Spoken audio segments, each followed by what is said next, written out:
Queridos, é bom estar aqui e eu espero que nessa noite o Senhor me use para compartilhar aquela palavra que Ele tem compartilhado ao meu coração desde o início dessa jornada rumo de volta ao futuro 3, é isso?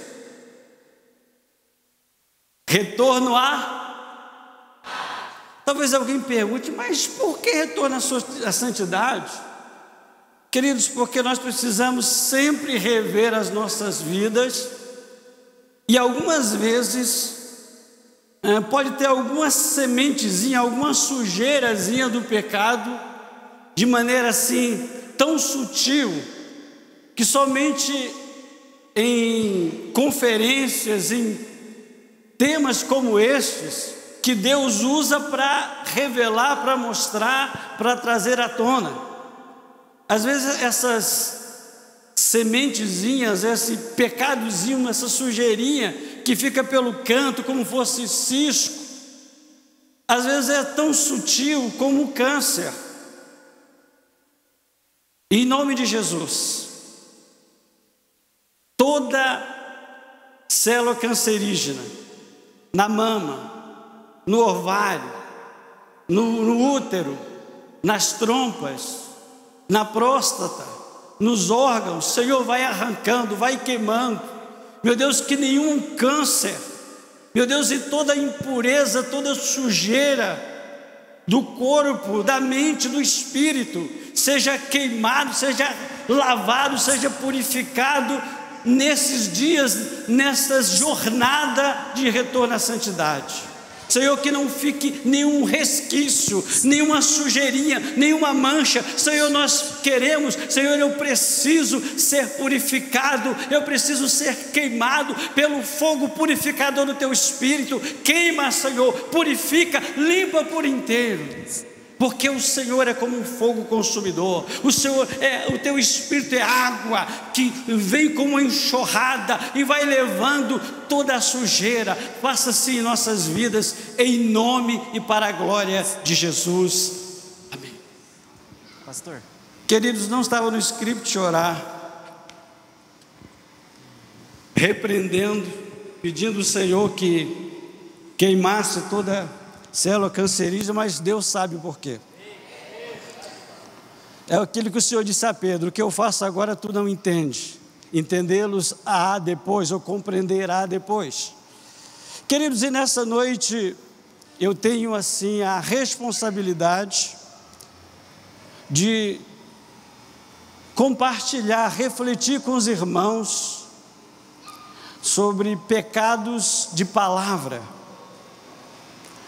E Tiago nos alerta, queridos, para os perigos do uso da nossa língua, que nada mais é do que aquilo que nós pensamos, ouvimos e que muitas vezes falamos.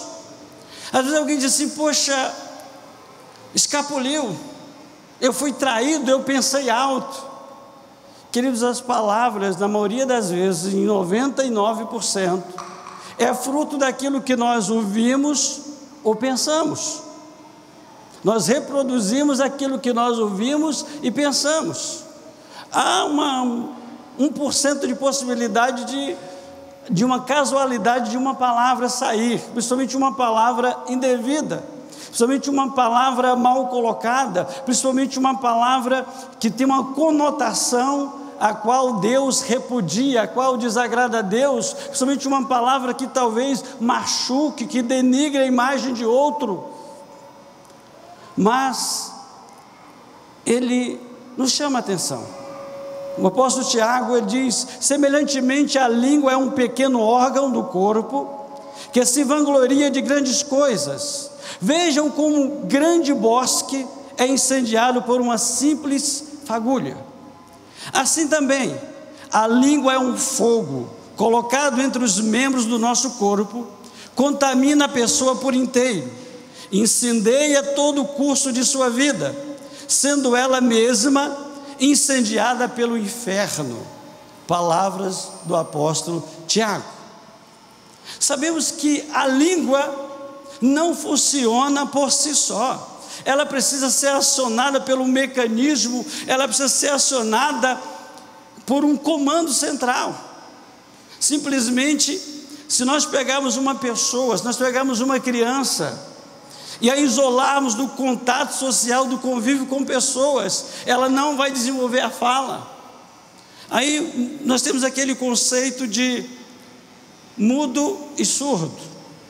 Claro que existe a mudez por uma questão da língua pegada, mas a maioria dessas pessoas com essa deficiência, ela é muda porque ela não ouve, ela não pode reproduzir, ela não desenvolve a fala.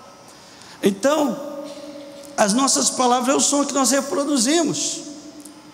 Por que será que Jesus nos diz: se a tua mão direita te faça pecar, corte-a e arranque-a? Se o teu olho te faz pecar, arranque-o e lance-o fora. Mas ele não diz o mesmo sobre a língua. Ele diz só: se a tua língua te faz pecar, corte-a e lance fora. Certamente nós teríamos muito mais pessoas mudas do que sem um olho, ou sem um membro, ou sem uma mão, porque nós pecamos muito mais pelo que falamos do que por qualquer outra ação.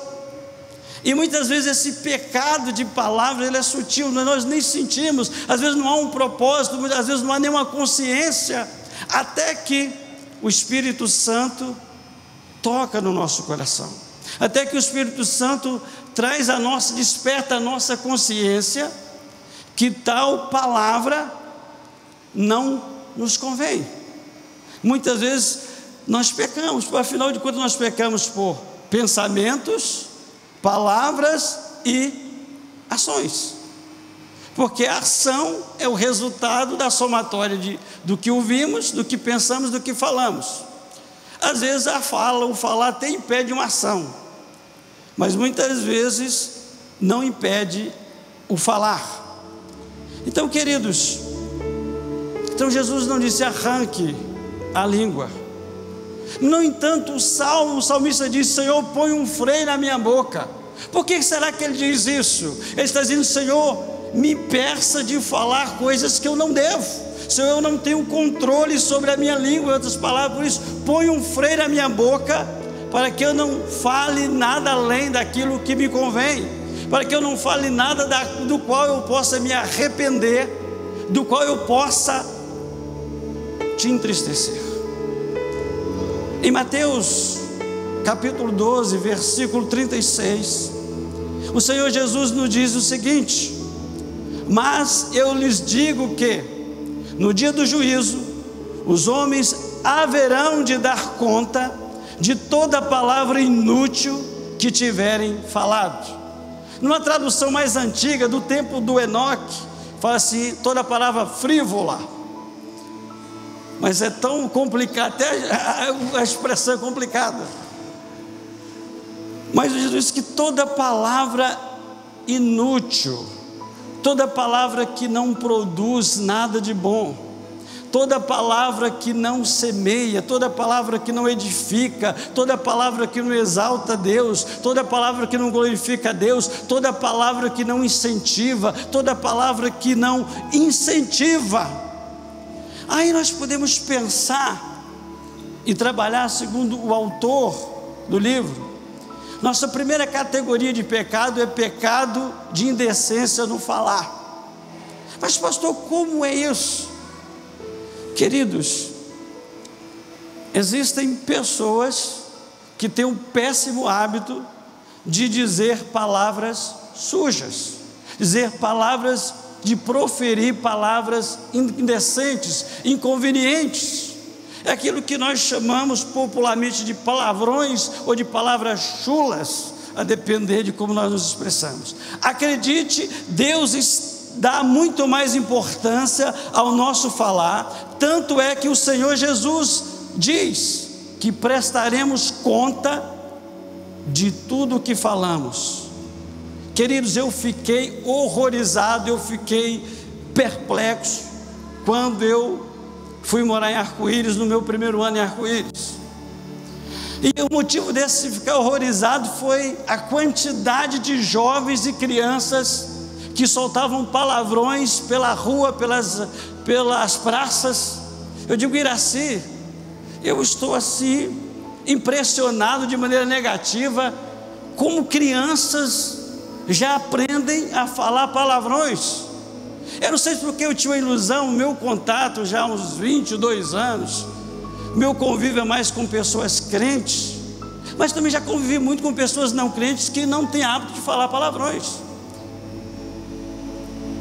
Então eu fiquei horrorizado quando eu ouvia essas crianças conversando, xingando, agredindo umas às outras verbalmente, e num certo tipo de conversa. Aquilo me deixou bastante perplexo. Amado, às vezes, mesmo sem perceber, crentes mesmo, pessoas convertidas, pessoas que estão na igreja, pessoas que levantam a mão para louvar a Deus, pessoas que a sua boca louve a Deus, mas algumas vezes dizem palavrões, saem das suas bocas palavras de indecências, palavras inconvenientes. E esse linguajar indecente, do estilo conta piadinha suja, nada contra contar piada animada, desde que a piada não tem uma conotação suja, não tem um sentido duplo.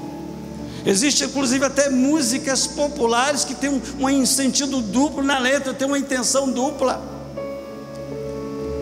Então, às vezes conta piadinhas sujas, mas queridos, acredite, quem acha engraçado não é Deus. O único que acha engraçado é o diabo é que se acha engraçado porque ele incentiva, porque ele é sujo.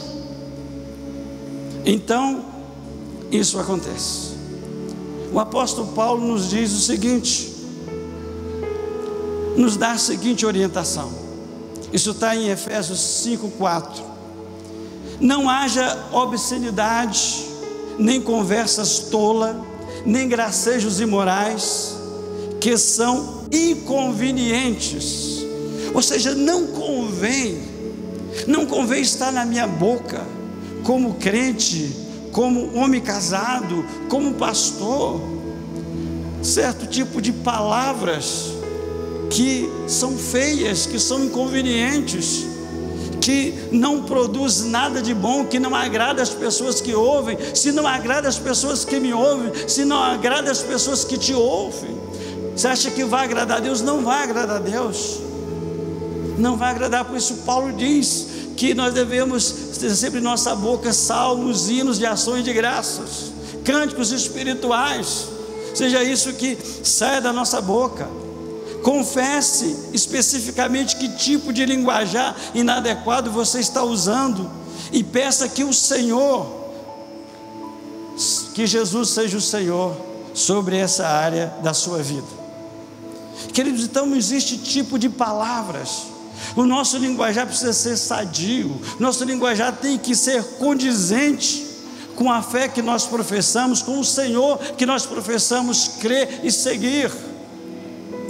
É muito bom quando as pessoas se achegam a você, quando as pessoas se achegam a mim, quando as pessoas têm prazer de sentar conosco, de ouvir, porque sabe que da nossa boca vai sair uma palavra boa para a vida dela, vai ser uma palavra que vai gerar prazer dela ouvir, uma palavra que produz um resultado bom. Ah, mas pastor, já vi muita gente em rodinha e der risada de certo tipo de piada. Temos público para todos os gostos, não é o nosso caso. O nosso gosto é outro. O nosso gosto é falar palavras que louve a Deus, é falar palavras que transformam vidas, é soltar palavras que glorifique, que exalta a santidade de Deus e que revela a santidade de Deus em nós. Porque a nossa santidade, ela não pode ser de aparência, a nossa santidade não tem que ser meramente externa. E muitas vezes a santidade ou a ausência de santidade interna, elas se revelam, elas se mostram nas palavras que saem da nossa boca. O seu linguajar, o seu falar é decente. Deus gosta de ouvir, Deus para ouvir, Deus diz: olha, ouça o que ele e o que ela está falando. Quando nós estamos em volta de amigos, o que nós conversamos, Deus faz questão de estar presente naquele meio, ou Deus se afasta, porque o linguajar, as palavras não agrada, não atrai ele, ele não aprova. As nossas palavras revelam muito quem somos, revela muito quem tem controle sobre a nossa vida. Ah, mas pastor, não tem controle sobre a minha língua. Tem sim, deve ter. Peça a Deus que vigie o seu caso, peça ao Espírito Santo que seja Senhor, que comande os seus neurotransmissores. Peça isso, se é o seu caso. Senhor, não saia, vigia todo o tempo o que você fala, e principalmente o que você ouve, porque o que nós ouvimos muitas vezes nós apanhamos, somos surpreendidos, porque vai massificando, vai ficando no nosso ouvido, e sem querer a gente está repetindo. Às vezes estamos num lugar e começa a tocar aquelas músicas populares de vários gostos, e ali fica, de repente, sem querer a gente apanha, às vezes, dizendo alguma frase. O que você ouve?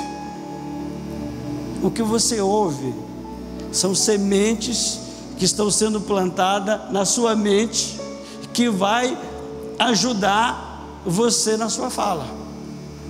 Você costuma ouvir músicas, cânticos que expressa a santidade, a majestade, que louva e que adora a Deus. Você ouve pessoas que têm palavras que edificam, palavras que motivam você, ou você ouve qualquer música. Não, queridos, não é qualquer música, porque o que nós ouvimos, cedo ou tarde nós acabamos reproduzindo, mesmo sem querer. Então, você usa gíria de baixo calão ou próprias. Eu quero dizer que essas perguntas que o autor faz, as perguntas que eu vou fazer aqui não são minhas, estou reproduzindo parte das que o autor faz no livro, e não é para você responder, não é para mim responder, é só para nós refletirmos e responder para Deus e para nós mesmos. Você usa gírias de baixo calão ou impróprias? Você tem participado de rodinha de piadas ou de conversas apimentadas? Examine honestamente suas palavras, seu linguajar, e peça perdão a Deus. Confesse especificamente que tipo de linguajar inadequado você está usando. Amados, a segunda categoria de pecado é o pecado da mentira. E o apóstolo Paulo nos diz em Colossenses 3:9: não mintam uns aos outros, visto que vocês já se despiram do velho homem com suas práticas. Não minta uns aos outros. Mas pastor, você não sabe o que eu tenho passado, você não sabe a situação, o aperto. Se eu não mentir, eu vou perder o emprego. Pastor, se eu não mentir, eu vou estar em má situação, eu estou numa situação muito delicada. Se fosse esse o seu caso, ou se esse o caso de alguém, eu vou dizer: diz a verdade. Mesmo correndo o risco de perder o seu emprego, mesmo correndo o risco de desagradar amigos, porque é melhor nós agradarmos a Deus do que agradarmos amigos, porque na hora difícil, às vezes não são os amigos que vai aparecer para te socorrer, não são os amigos que, nem sempre são os amigos que abrem uma porta de um emprego para você, não são os amigos que você vai prestar conta no dia do juízo, é a Deus que eu e você vai prestar conta. Portanto, Ah, não, tem mentirinha. Mentirinha é uma mentira inteira. Não existe meia verdade. Ou é uma verdade inteira ou é uma mentira inteira. Mas pastor, uma mentirinhazinha não faz mal a ninguém. Faz. Jesus diz em João 8,44 que quem mente é filho de quem? É filho de? Esse é um versículo que nós memorizamos, eu memorizei dentro de pouco, porque nós usávamos muito até. Olha, quem mente é filho do diabo, palavra de Jesus. E Jesus não está brincando, ele está dizendo, ou seja, quando nós usamos da mentira, nós estamos emprestando a boca para quem? Para Deus? Não, estamos emprestando, o diabo está usando a nossa boca.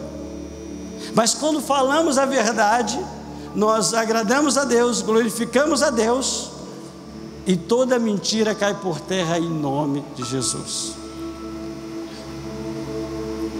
Queridos, neste momento que o Brasil vive, a minha oração é: Senhor, traga à tona tudo que tiver oculto, não deixe nada embaixo do tapete, que toda verdade, toda mentira seja dissipada pela verdade.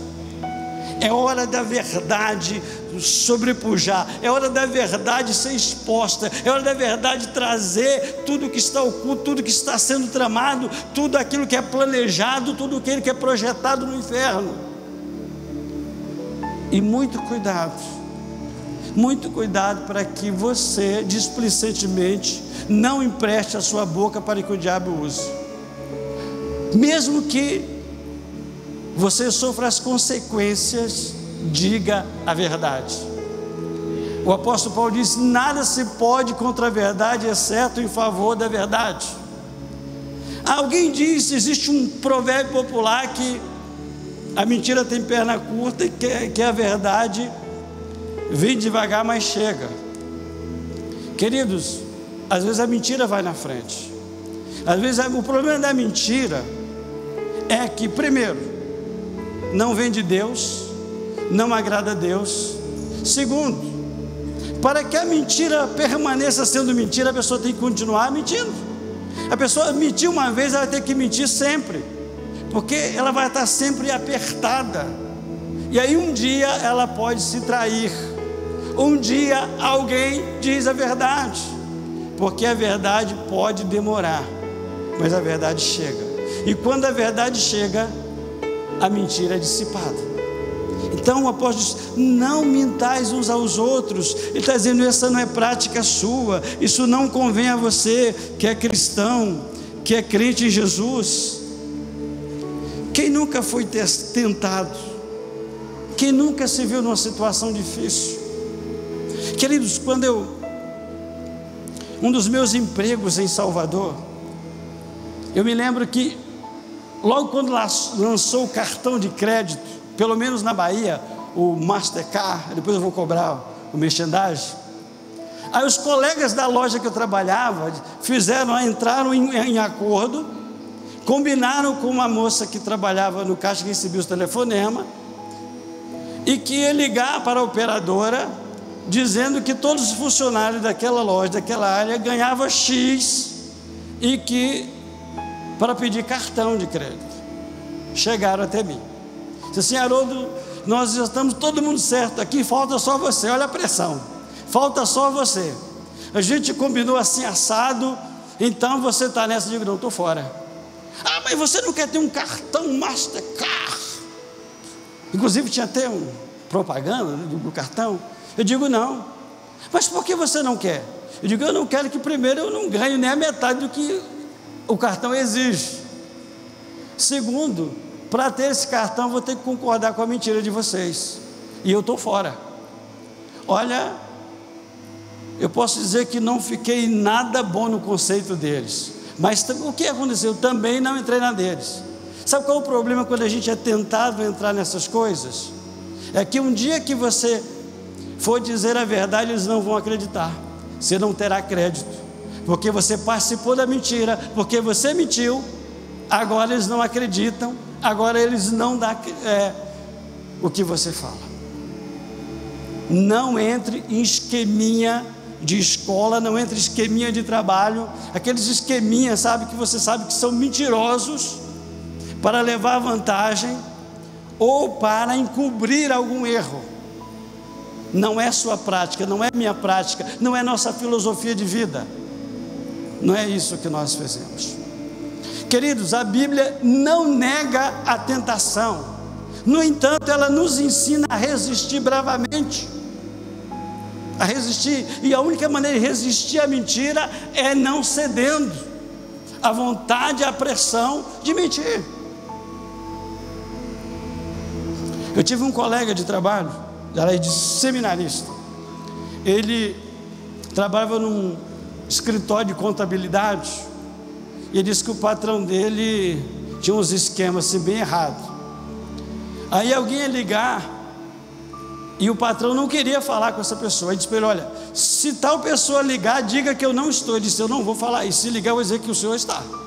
Ah, mas eu estou mandando isso. Mas eu não vou fazer isso. Ah, mas por que você não vai fazer? Eu não vou fazer porque se eu fizer isso, eu vou desagradar o meu Deus. Eu sou crente e a mim só cabe dizer a verdade. Queridos, pergunta para nós refletirmos: você costuma mentir?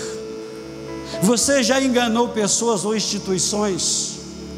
Você cumpre com suas promessas, compromissos e votos feitos a Deus e a pessoas?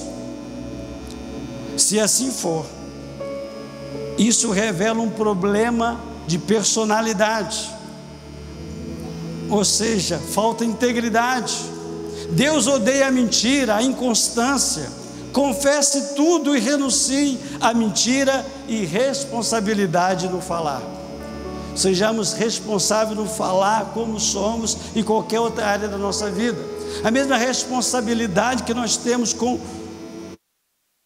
o que nós recebemos, o que nós temos, nós devemos ter com o que nós falamos.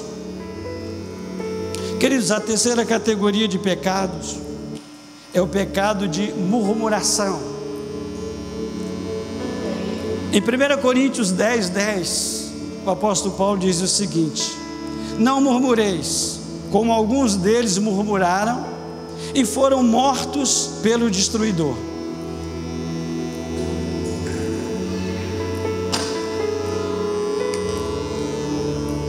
A murmuração é um pecado seríssimo contra Deus, porque ela é uma expressão de dúvida e da descrença. É o mesmo que dizer a Deus: eu não creio na sua palavra, eu não creio na sua fidelidade em cumprir. Lembre-se que foi por causa da murmuração que diz a Bíblia que cerca de 40.000 pessoas ficaram mortas no deserto. Ou melhor, então foi por causa do pecado de murmuração. Murmuração, queridos, é igual o pecado de incredulidade, porque quem murmura não crê. Quem murmura não crê que Deus é capaz de ajudar a pessoa a resolver o problema, que Deus não é poderoso. A pessoa que murmura contra Deus, ela está reclamando, ela está queixando, ela está lançando dúvida acerca do caráter de Deus. Não murmure, mas louve, seja grato, seja grata. Não deixe que o seu coração acumule, crie esse espírito, não alimente esse espírito de murmuração. Pelo contrário, alimente o espírito de gratidão. A gratidão exalta, a gratidão glorifica, a gratidão coloca Deus no lugar que é sempre dele, que ele merece estar na minha e na sua vida. A Bíblia nos incentiva a sermos gratos em todas as situações. Sede gratos em tudo, porque essa é a vontade de Deus em Cristo Jesus, diz o apóstolo Paulo em 1 Tessalonicenses 5:18. Em tudo, não é em algumas coisas. Mas pastor, o que eu pedi eu não recebi ainda. Eu estou orando há meses, eu estou orando há ano e aquela cura não chegou. Eu estou orando há anos e aquela promoção no trabalho não chegou. Eu estou orando há anos e aquela bênção não chegou. Agora você tem mantido firme na fé? Não importa a circunstância, não importa se não recebi a resposta, se a cura não chegou, no tempo Deus virá. Deus será glorificado na minha vida, seja na cura ou não. Deus é maior do que meu problema, Deus é maior, mais poderoso que a enfermidade. Ao invés de, Deus esqueceu de mim, eu não quero mais saber de Deus, eu não quero saber de igreja. Uma das primeiras atitudes do murmurador é afastar de Deus. É dizer, eu não quero mais saber de igreja, eu entrei lá, eu estou lá, mas nada aconteceu, não deu certo, eu vou cuidar da minha vida, fala muito de Deus, mas na minha vida eu não vi nada ainda, e não vai ver se continuar murmurando. Se continuar murmurando, não vai ser a providência de Deus, vai ser a mão do diabo na sua vida, vai abrir uma janelinha, porque ele é o grande patrocinador, o grande incentivador dos murmuradores. Se você ler o livro de Números, salvo engano, minha memória falha muito, é o capítulo 11, você vai ver o que aqueles caras fizeram no deserto. Eles viram os milagres de Deus a olho nu, eles presenciaram os milagres, eles recebiam todas as manhãs os manás, o maná. Aliás, permita fazer uma propaganda. Aqui também tem maná todas as quartas. Todas as quartas Deus manda o nosso maná. E tem uma quarta especial. Eu quero botar gosto na sua boca. Tem uma quarta, a última quarta de cada mês. Nós temos o nosso café com Deus. É delicioso. É maná do céu e é maná da terra. Então venha receber o maná do céu e as últimas quartas o maná da terra, porque Deus tem o melhor não só no céu, mas Deus tem o melhor da terra. Ele diz, se quiserdes e me ouvirdes, comereis o melhor desta terra. Ele não diz comereis o pior, ele não diz lhe darei as sobras, ele não diz você vai comer os restos, você vai ter aquilo que não serve. Ele diz, terás o melhor, comerás o melhor da terra. Queridos, Israel é uma prova viva. Quem quiser comprovar, Israel é um milagre de Deus no tempo e na história. Não só os milagres contados na Bíblia, mas milagres hoje. Você chega lá um lugar, um estado menor, um país que é menor do que o menor estado do Brasil. O menor estado do Brasil é Sergipe. Israel é menor do que Sergipe, mas no entanto é um país mais rico do que o Brasil. Você vai ver os milagres, vai ver o deserto fértil, você vai ver a riqueza em ouro, porque o Senhor, Ele é o Deus do ouro Ele não é o Deus da ferrugem, e não é o Deus das coisas que perecem, Ele é o Deus do ouro e da prata, é o Senhor dos exércitos. Mas não murmure, querido, não murmure, porque a murmuração pode impedir você. Retenha a mão de Deus de abençoar a sua vida. Às vezes Deus está pronto, Deus está preparado, o cenário está todo pronto, Deus está pronto para derramar a bênção, mas aí vem o espírito da murmuração. Aí o diabo semeia uma coisinha lá, e aí lança uma palavrinha de murmuração. Retenha a bênção de Deus, retenha a bênção. E aí, por isso que às vezes a vida de algumas pessoas é em ciclo, nunca sai do mesmo estágio, nunca sai do mesmo lugar. Parece que anda, está sempre no mesmo lugar, sabe? A impressão que dá é que profeticamente Sansão profetiza sobre a vida de um murmurador, que Sansão, quando é punido pelos filisteus, por permissão de Deus, por causa do seu pecado de responsabilidade, então diz o texto da Bíblia que ele é amarrado, que ele começa rodando, girando o moinho, e ele vai girando muito tempo, e nunca sai do lugar. Às vezes assim é a vida de algumas pessoas. E por quê? Por causa da murmuração, entre outras coisas, por causa da murmuração. Murmura demais. Então não deixe que a murmuração impeça Deus de abençoar você. Como cristãos somos exortados a sermos gratos em todas as situações e por todas as coisas, porque a gratidão é um estilo de vida e de louvor contínuo que agrada a Deus. Palavra de Fritzl, esse é o nome, Gregor Fritzl, né? Não é isso, pastor? Fritzl. Cuidado para a gente não confundir com freezer, literalmente. Então, palavras dele. Pergunta para refletir. Você frequentemente reclama das situações em sua vida? Você está cheio de uma atitude de gratidão ou de reclamações? Você confia na provisão sobrenatural de Deus ou se rende à murmuração? Saiba que a murmuração bloqueia as bênçãos de Deus para a sua vida. Primeiro sinal, parou. Nada, eu rejeito esse pensamento, porque esse pensamento vai produzir palavra de murmuração, e meu Deus não merece isso. O meu Deus é bom. O Senhor aí é aquela frase que nós citamos da Bíblia: Deus é bom em todo o tempo, Deus é bom. Mas eu não tenho visto a bondade de Deus. A bondade de Deus é proporcional à sua fé, é proporcional à sua busca, é proporcional ao seu louvor, é proporcional o que você exalta Ele. Ou seja, se eu e você nós murmuramos, em vez de atrairmos a bênção, atraímos a maldição. Então, queridos, a quarta categoria de pecados é pecado de amargura. Hebreus 12, versículo 15: que nenhuma raiz de amargura brotando vos perturbe, e muitos sejam contaminados por meio dela. A amargura é um estado emocional marcado por uma tristeza profunda, que gera ressentimentos e que, se não for tratada, leva ao desejo de vingança. Queridos, dois sintomas característicos da amargura. Primeiro, constante mau humor.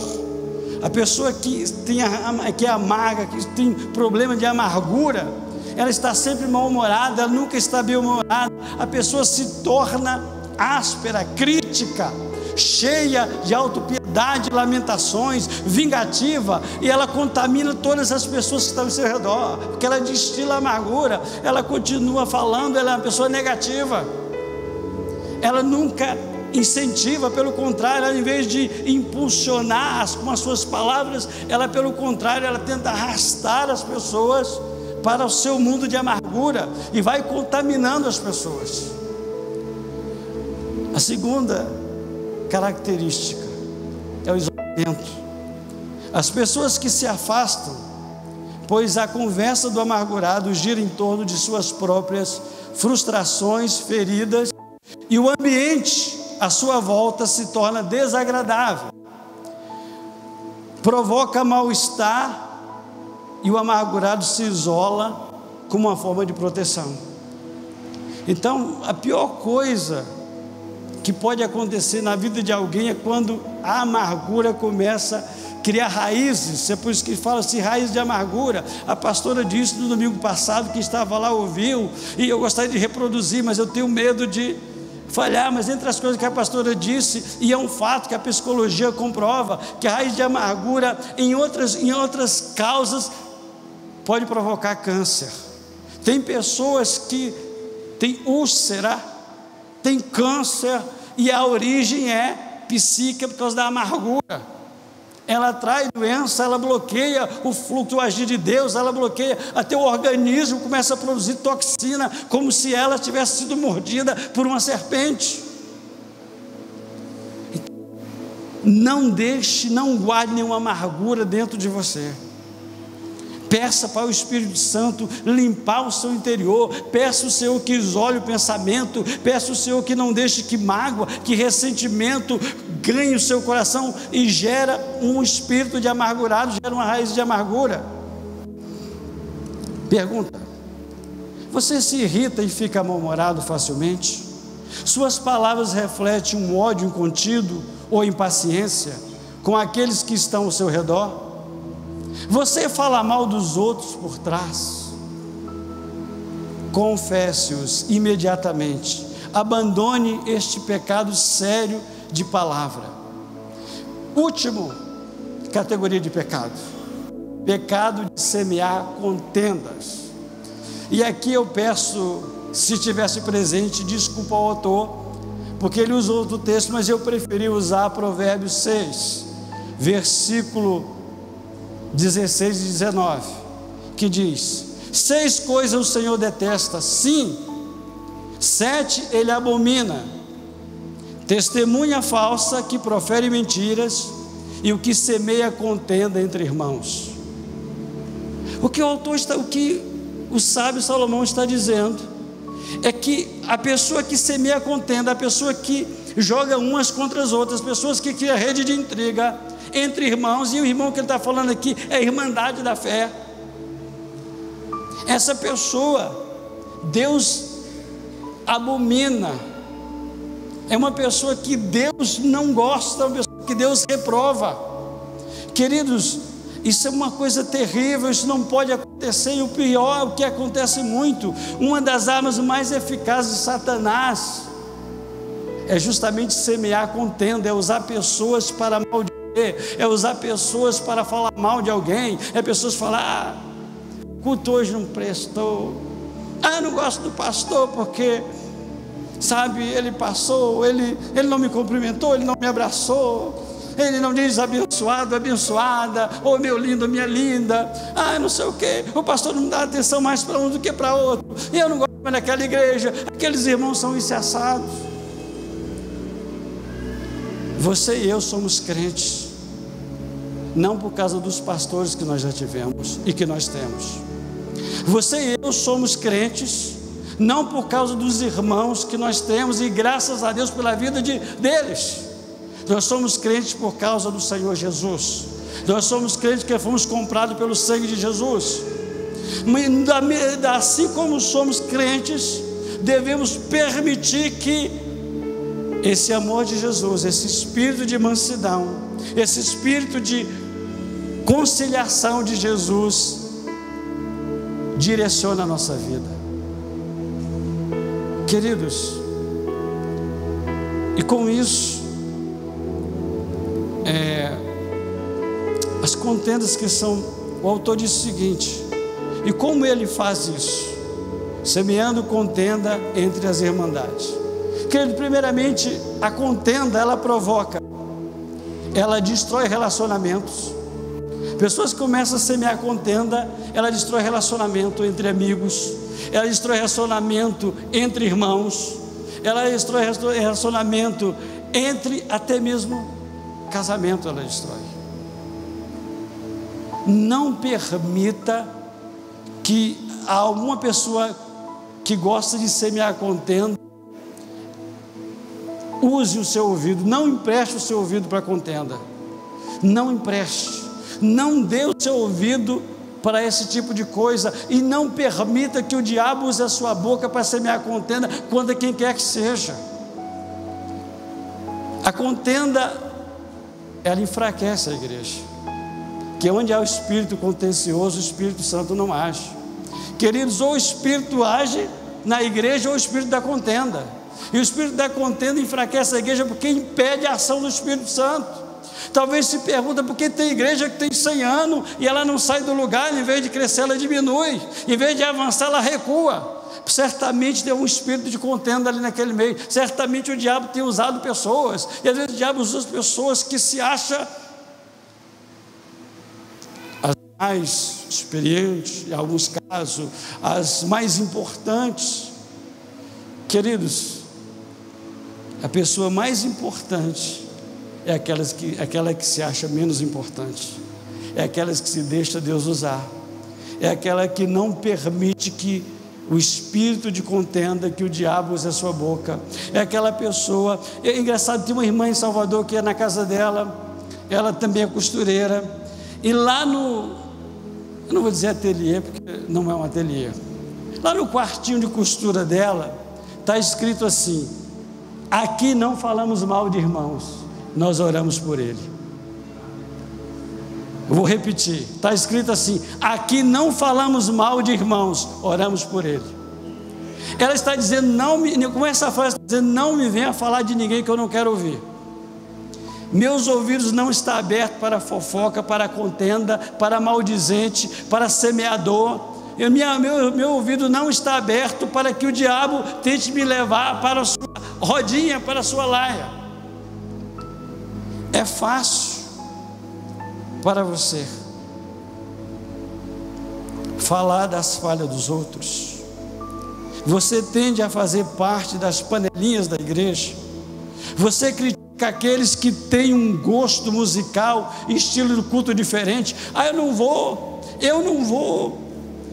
Às vezes é que eu não vou porque eu gosto, está diferente, o mundo está entrando na igreja. Esses dias, alguns meses atrás, a minha irmã de São Paulo, estava conversando com ela pelo WhatsApp. Ela diz assim, estão os problemas na igreja aqui. Eu digo, é mesmo?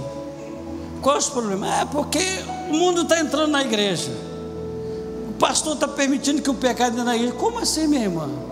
Não, porque teve uma festa de aniversário na casa de uma irmã e botaram lá uma música não sei o que e dançaram. Eu digo, irmã, primeiramente o pastor não tem jurisdição na casa de irmão. O que o pastor pode fazer depois, em particular, conversar com o irmão no gabinete e tal, mas o pastor não tem jurisdição na casa do irmão.